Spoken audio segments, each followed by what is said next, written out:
I never believed in love at first sight until I saw her. As a self-made millionaire, I could have anything, except Zara. My fear of rejection kept me silent. Then Marcus stepped into the picture, and suddenly, my biggest fear wasn't rejection. It was losing her forever. I never expected my life to change that night. For 10 years, I'd built my empire from nothing, taking a small tech startup and transforming it into a multi-million-dollar company. My days were filled with meetings, my nights with spreadsheets and strategy. Love? That was something I'd convinced myself I didn't have time for. Why complicate a perfectly successful life with messy emotions? But success can be isolating. While I had everything money could buy, the penthouse overlooking the city, the luxury cars, the tailored suits, something was missing. I'd become a master at networking, at closing deals, at making money.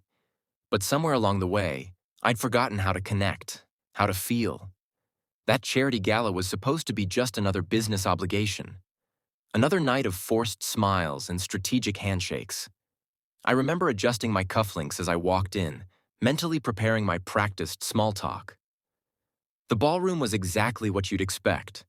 Crystal chandeliers, champagne towers, wealthy people congratulating themselves on their generosity.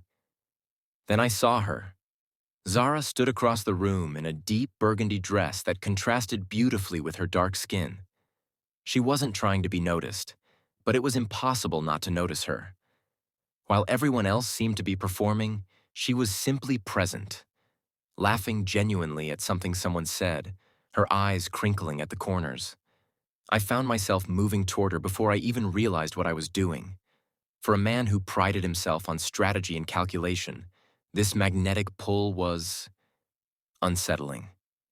When our eyes met briefly, I felt something I hadn't experienced in years. Not the confident certainty of closing a business deal, but the vulnerable flutter of possibility. "Excuse me?" I managed to say when I finally reached her circle. "I don't believe we've met."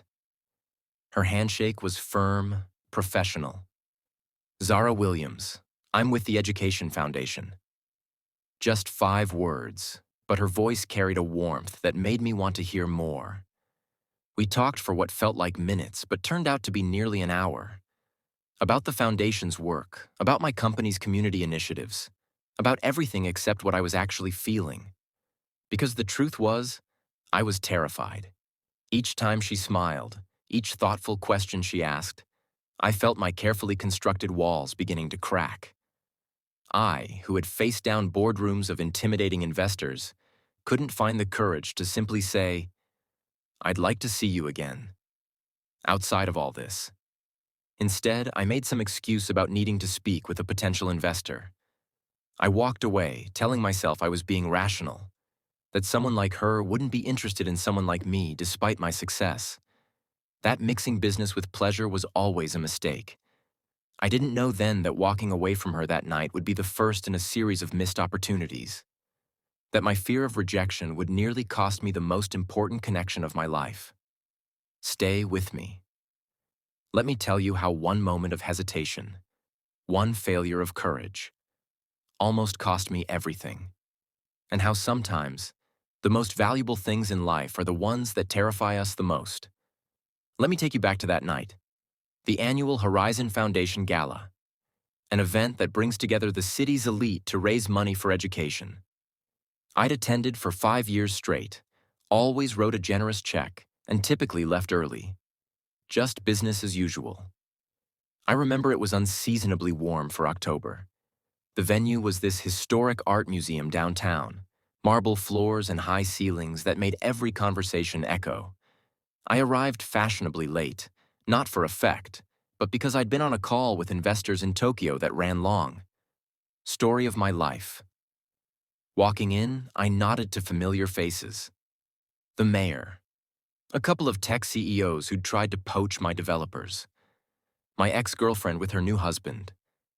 I navigated through the crowd with practiced ease. A skill you develop when you're always the outsider who worked his way in. Black tie events weren't exactly where I grew up, but I'd learned to wear success like armor. I was mid-conversation with a potential business partner when I first glimpsed her. She was across the room, engaged in what looked like a passionate discussion with the museum director. Her hands moved expressively as she spoke, confident, purposeful. I couldn't hear what she was saying, but I could tell she meant every word. What struck me wasn't just her beauty, though she was stunning, but her presence. In a room full of people pretending to care, she actually did. There was something authentic about her that made everyone else seem like they were reading from scripts. Jordan, did you hear what I said? My conversation partner's voice pulled me back. Sorry, I muttered, forcing myself to refocus. But throughout the next half hour, my eyes kept finding their way back to her. When the speeches began, I strategically positioned myself closer. The foundation director introduced her as Zara Williams, their new director of community partnerships. As she took the stage, the room quieted in a way it hadn't for previous speakers. She didn't command attention. She earned it. Education changed everything for me, she began. I was a girl from Southside with big dreams and no connections. But I had teachers who believed in me when I didn't believe in myself. Her voice was steady, her gaze direct. No notes, no rehearsed lines, just honest conviction. By the time she finished her 5-minute speech, she'd raised an extra $300,000 in pledges, including an embarrassingly large one from me. Afterward, I knew I had to meet her. I waited until she was momentarily alone by the bar and approached with what I thought was casual confidence. Looking back now, I probably looked like every other rich guy trying to impress her that night. Our conversation started professionally enough. I complimented her speech, mentioned some educational initiatives my company was involved with. But something shifted when she asked me why I really cared about education. Not what looked good in a press release, but what actually mattered to me personally. No one had asked me that question in years, and when I told her about my mother, a single parent who worked 2 jobs while getting her teaching degree, I saw recognition in her eyes. For a moment, we weren't a millionaire tech founder and a foundation director. We were just 2 people who understood what it meant to climb. That real connection terrified me more than any business risk I'd ever taken. So I retreated to safer ground. Business talk, networking pleasantries. And when the conversation naturally reached its end, I let it. I walked away with just her business card, telling myself I'd reach out professionally. Stay with me. The story of how badly I mishandled that first meeting is just the beginning. 2 weeks after the gala, I finally found the courage to email Zara. Nothing personal, just a perfectly professional message about potential collaboration between my company and her foundation. I read that email 17 times before hitting send, analyzing every word like it was a $1 million contract. She responded within hours, direct, enthusiastic, and suggesting we meet for coffee the following week. I told myself this was just business, a chance to do some good while expanding my company's community outreach. But I spent more time choosing my outfit for that coffee meeting than I had for my last board presentation. The cafe was her suggestion. A small, bustling place in a neighborhood I rarely visited. Not the sleek downtown establishments where I usually took business associates. When I arrived, she was already there, dressed in a simple blouse and jeans instead of formal attire. She looked even more captivating in daylight. I figured we could talk more freely away from the usual corporate haunts, she explained, gesturing around the diverse, lively space. Plus, they make the best chai in the city. That first meeting stretched from a scheduled 30 minutes to nearly 3 hours. We outlined a mentorship program where my company's engineers would work with high school students from underserved communities. But between the logistics and planning, I found myself sharing stories about my childhood, my struggles to be taken seriously in Silicon Valley, my dreams beyond the next product launch. You know, she said as we were wrapping up, for someone who gave such a massive donation, you seem genuinely interested in the actual work. That's rare. I wanted to tell her then that I was interested in far more than the work. Instead, I said something about good business and community responsibility. Another missed opportunity. Over the next few months, our professional relationship deepened. Weekly meetings about the mentorship program turned into discussions about education reform, technology access, and eventually, our personal philosophies on success and purpose. Each time we met, I felt the walls I'd built around myself crumbling a little more. There were moments, small, electric moments, where I thought maybe she felt it too. The way she'd touch my arm when making a point, how she'd text me random thoughts at odd hours, the look in her eyes when I made her laugh, really laugh, not the polite chuckle she gave donors. Once, after a particularly successful event where our students presented their projects, we found ourselves alone in my office, celebrating with takeout and wine. The city lights twinkled below us through floor-to-ceiling windows. She kicked off her heels and curled up on my office sofa, looking completely at home in a space where CEOs and investors usually sat rigidly. "You know, Jordan, when we first met, I had you pegged all wrong," she admitted.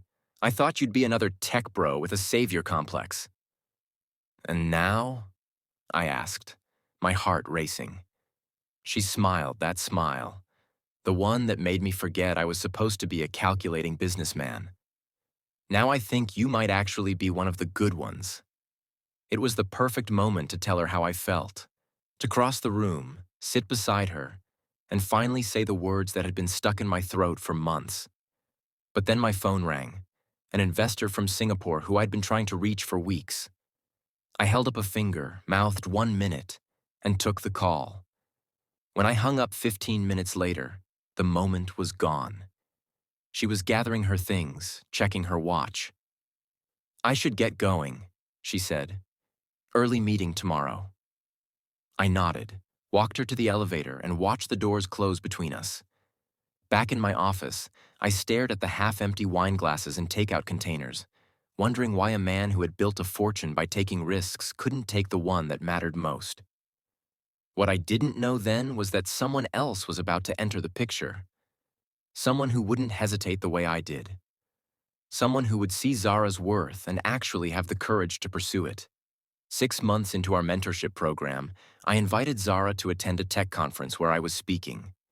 My company was launching a new educational platform, and I wanted her expertise on the panel. It was a legitimate professional reason to have her there, though I'd be lying if I said that was my only motivation. The conference was being held at a luxury resort just outside the city, the kind of place with infinity pools overlooking the ocean and private cabanas where million-dollar deals were casually discussed. I arranged for Zara to have one of the best suites, telling myself it was standard for guest speakers. Everything was going perfectly until the welcome reception on the first night. I was making my way towards Zara, 2 glasses of champagne in hand, when I saw him approach her first. Marcus Daniels, brilliant, charismatic, and one of my company's major investors. I'd always respected him professionally, but something twisted in my stomach as I watched him introduce himself to Zara. I could see it happening in slow motion, the way his eyes lit up when she laughed, how he leaned in slightly when she spoke. It was like watching someone discover a treasure I'd been too afraid to claim. "Jordan!" "There you are," Marcus called out when he spotted me. "I was just meeting your foundation partner. You didn't tell me she was the brains behind that mentorship program you've been bragging about." I forced a smile, handed Zara her champagne, and joined their conversation. For the next hour, I watched as Marcus charmed her with stories of his work in educational technology across Africa. He was passionate, articulate, and worst of all, genuinely interested in her ideas, not just her beauty. "We should all have dinner tomorrow night," Marcus suggested as the reception wound down. "I'd love to hear more about your thoughts on digital literacy in underserved communities, Zara." Before I could interject, Zara agreed enthusiastically. I spent that night staring at the ceiling of my hotel room, replaying every interaction between them and wondering how I'd managed to create this situation. The next day was torture. During panel discussions and networking breaks, I kept spotting them in deep conversation. Marcus had a way of focusing entirely on whoever he was speaking with, making them feel like the most important person in the room. It was something I'd always admired about him as a business partner, but now found insufferable. Dinner that night was at an exclusive restaurant on the property. Marcus had already arranged everything.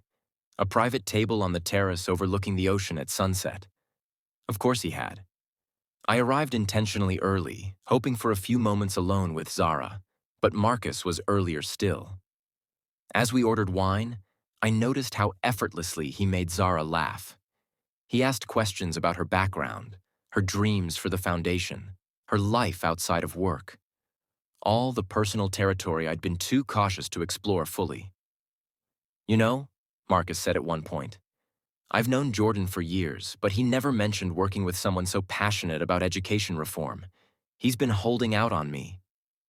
Zara glanced at me with a curious expression. "Jordan's been an incredible partner. His company's resources have made a real difference in our programs." "Partner," Marcus repeated thoughtfully. "Just partners?" The question hung in the air.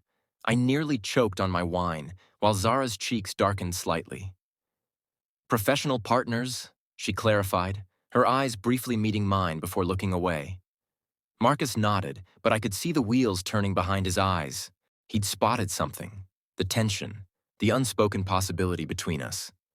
And unlike me, Marcus wasn't the type to see an opportunity and let it pass. As dinner progressed, I grew increasingly agitated watching them connect. It wasn't just jealousy, though there was plenty of that. It was the painful realization that I was watching someone else do what I should have done months ago, simply show interest without fear. When Zara excused herself to take a call, Marcus leaned across the table and lowered his voice. "She's incredible," he said. "Smart, driven, beautiful. Tell me something. Are you two involved?" "We work together," I replied stiffly. "That's not what I asked," he said with a knowing smile. "Because if you're not making a move, I think I will." In that moment, I realized that time was running out. The safety of ambiguity was disappearing. Soon, Zara wouldn't be the woman I secretly adored from a professional distance. She'd be someone else's partner, completely out of reach. And I had no one to blame but myself. 2 days after returning from the conference, I was buried in work, deliberately so.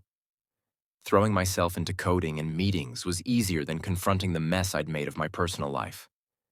I told myself I was giving Zara space, but the truth was, I was hiding. Then my assistant buzzed me. "Marcus Daniels is on line 1, says it's important." My stomach dropped. Marcus calling my direct line rather than emailing could only mean one thing. This wasn't about business. "Jordan!" "Glad I caught you?" His voice boomed through the speaker. The casual confidence in his tone made my jaw clench.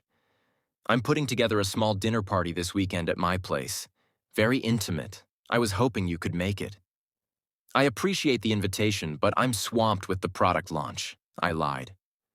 "Ah, that's a shame," he said, not sounding particularly disappointed. "Zara already confirmed.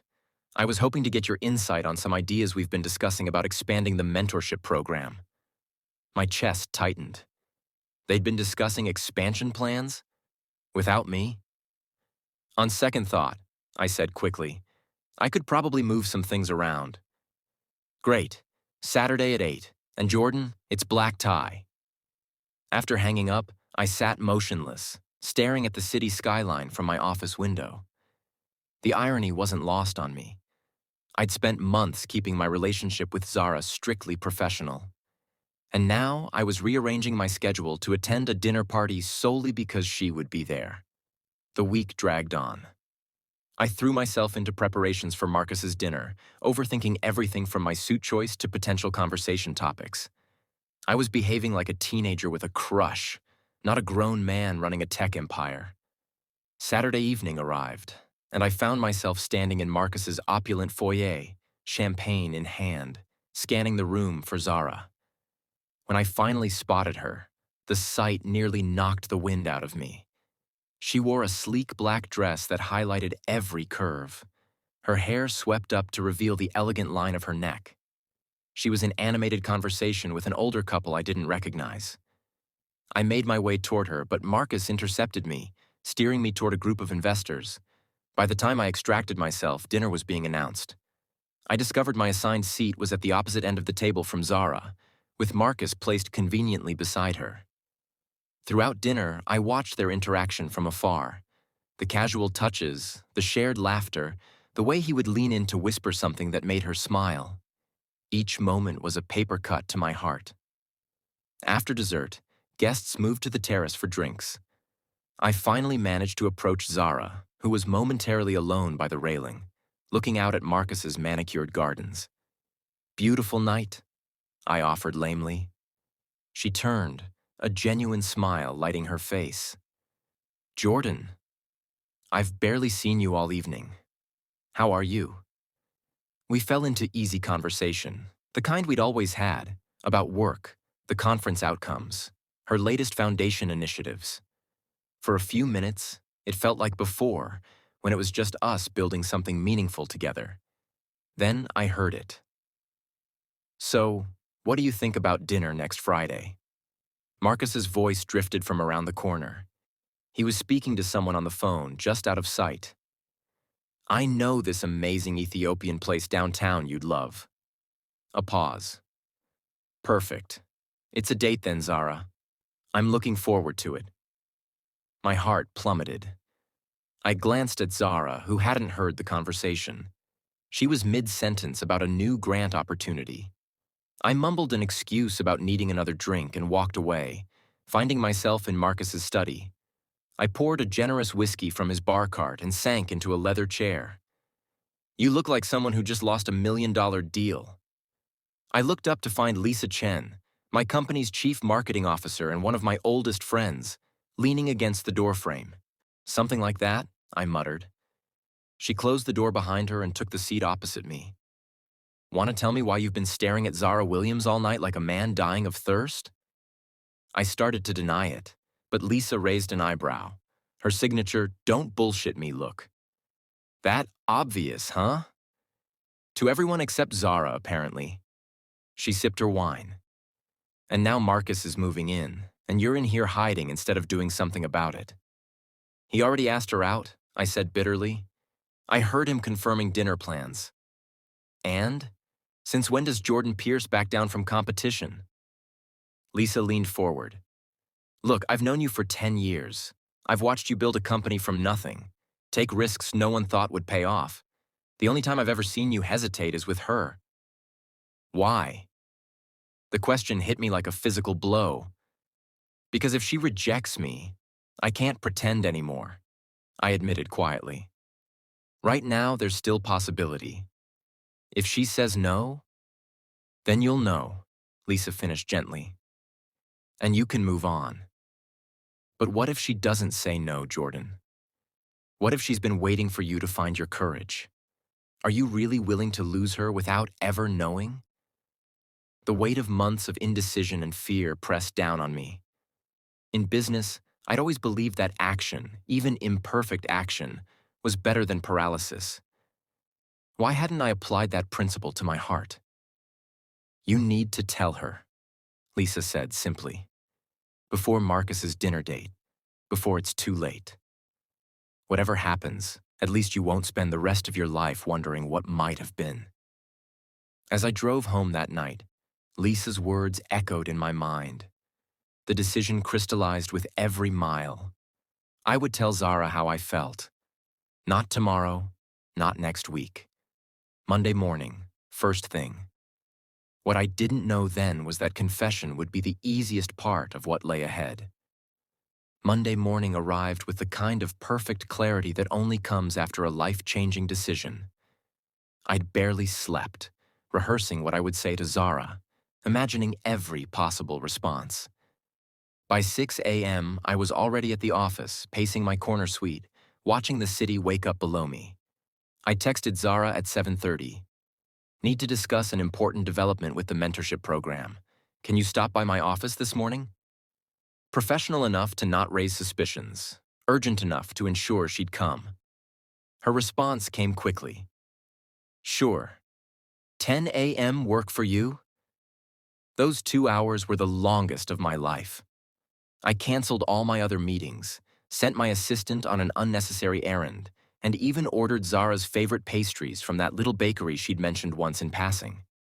Every detail had to be perfect.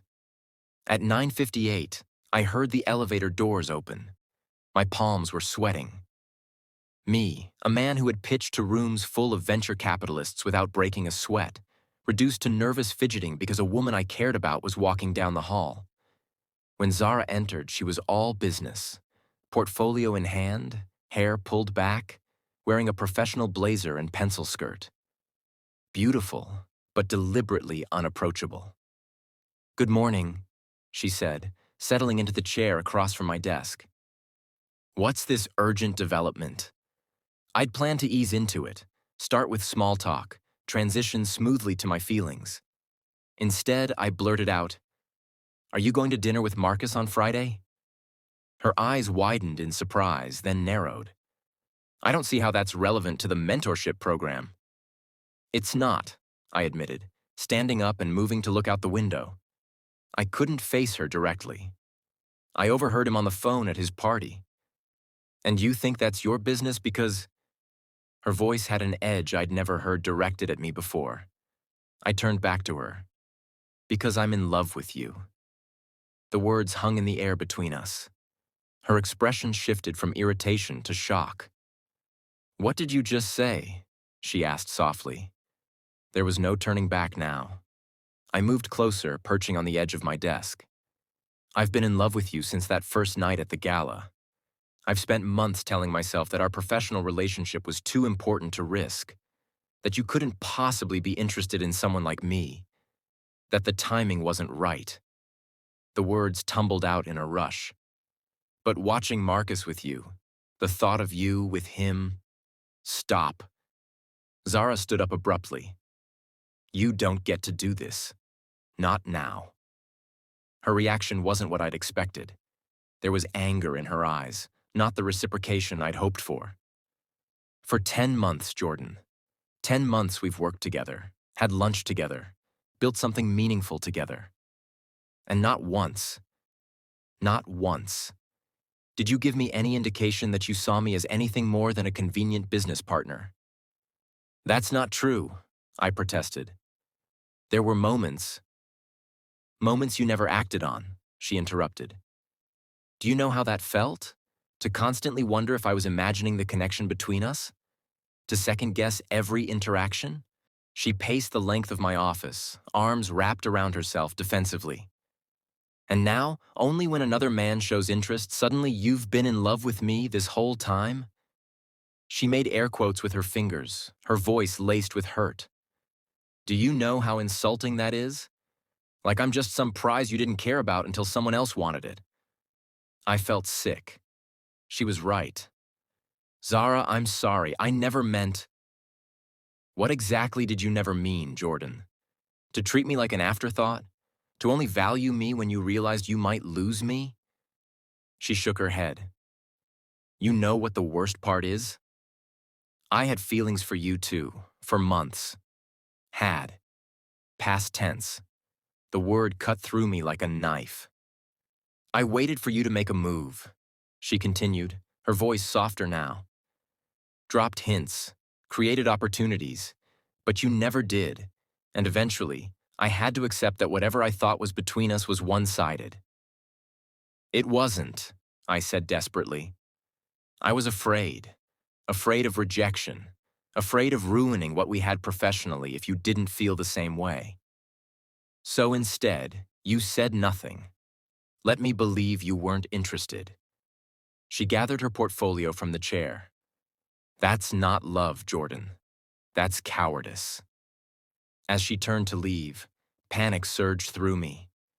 I couldn't let her walk away, not like this, not without fighting for what might still be salvaged. "You're right," I said, my voice breaking. "I was a coward. I've spent my whole life calculating risks, protecting myself from failure. With you, the stakes felt too high. If I lost you completely—" I swallowed hard. "But I'm more afraid of never knowing what we could have been, of watching you build a life with someone else. Please, Zara, tell me it's not too late." She stopped at the door, her back still to me. The silence stretched between us, heavy with possibility and pain. When she finally turned around, there were tears in her eyes, but also something else, a softness I hadn't dared hope for. "I haven't gone to dinner with Marcus yet," she said quietly. It wasn't a declaration of love. It wasn't forgiveness. But it was a door, left slightly ajar, and this time, I wasn't going to be too afraid to walk through it. That conversation in my office was just the beginning. Zara didn't fall into my arms that day. Life isn't a fairy tale, and real relationships aren't built on grand gestures alone. Instead, she left with a simple agreement. "Let's talk. Really talk. Dinner tomorrow night." Those 24 hours were the longest of my life. I canceled meetings, delegated decisions I would normally handle personally, and spent hours thinking about what I would say. Not rehearsing lines this time, but preparing to be honest in a way I hadn't been with anyone in years. We met at a small neighborhood restaurant. Her choice, not mine. No fancy wine list or Michelin stars, just good food and a quiet corner where we could hear each other. She arrived wearing jeans and a simple blouse, her hair loose around her shoulders. No armor, no pretense. "I almost didn't come," she admitted as we settled into our seats. "Part of me thinks this is a terrible idea." "Which part?" I asked. "The rational part," she said with a small smile.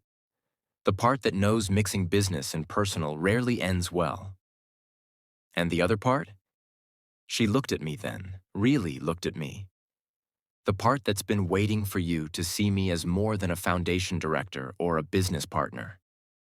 That night, we talked for hours, not about the mentorship program or my company or her foundation, but about ourselves.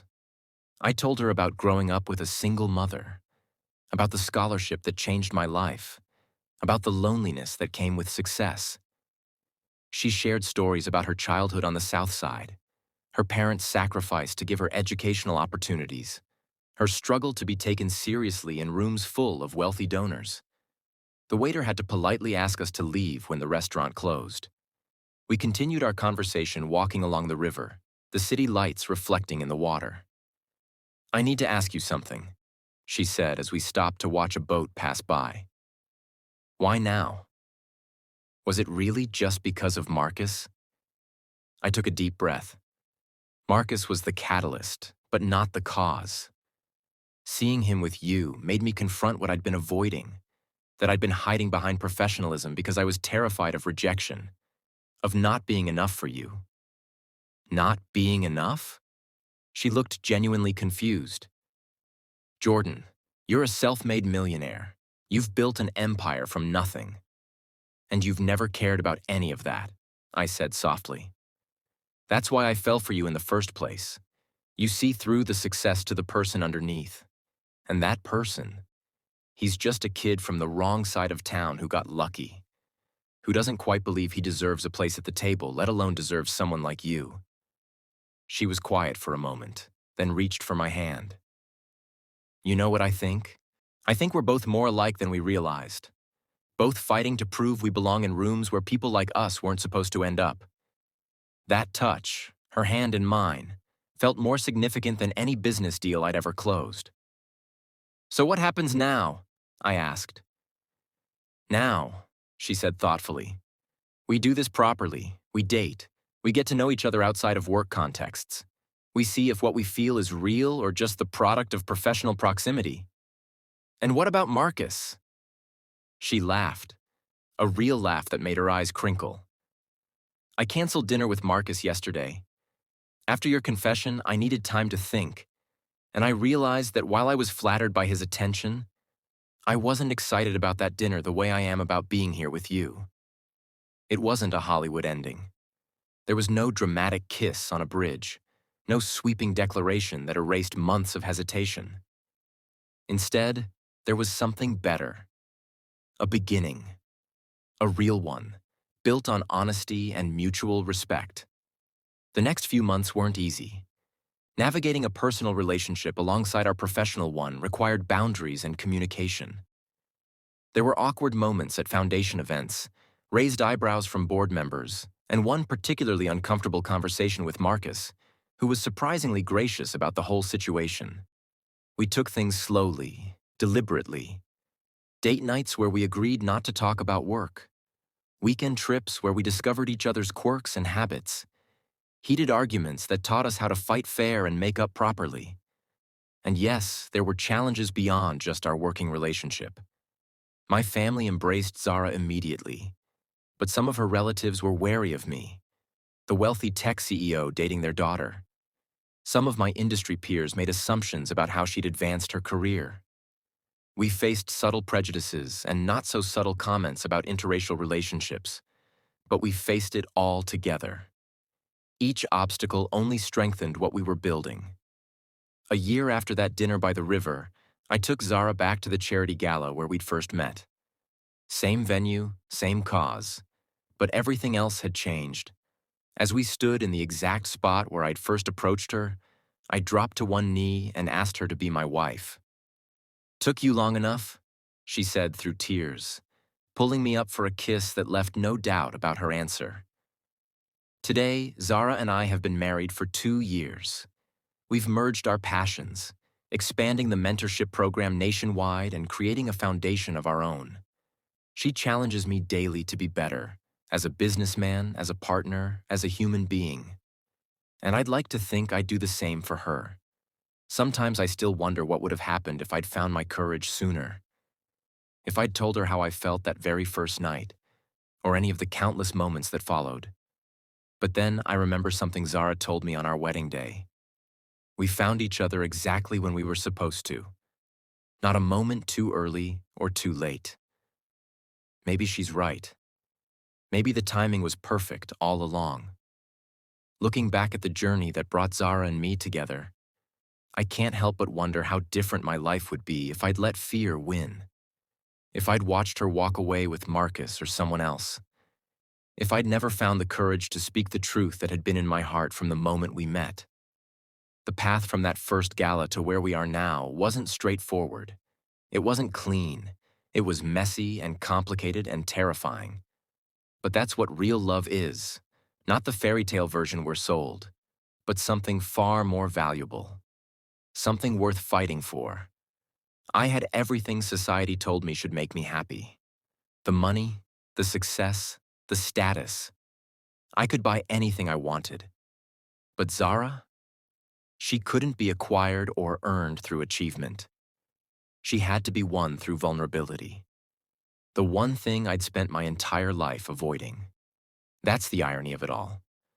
We think we're protecting ourselves by keeping our feelings hidden, by playing it safe, by waiting for the perfect moment that never comes. But all we're really doing is robbing ourselves of the very thing we want most. Connection. Real, honest, soul-deep connection with another person. Every day, I see people making the same mistake I nearly made. Holding back. Calculating risks. Letting opportunities for love pass them by because they're afraid of rejection or judgment or failure. And each time, I want to shake them and say, the pain of rejection is temporary. The pain of regret lasts forever. What would your life look like if you stopped hiding your feelings? If you spoke your truth, even when your voice shakes? If you reached for what you truly want instead of settling for what feels safe? Don't wait until someone else shows interest in the person you can't stop thinking about. Don't wait until jealousy forces your hand. Don't wait until you're standing at the edge of loss before you recognize what was in front of you all along. That moment of courage, those few seconds of vulnerability when you lay your heart bare, could be the difference between a lifetime of wondering what might have been and a lifetime of love you never thought possible. Take it from someone who almost missed his chance. Sometimes the greatest risk is not taking one at all. Don't let fear keep you from your happiness. Your moment of courage could be waiting just around the corner. And trust me when I say, it's worth it. Every single time, it's worth it.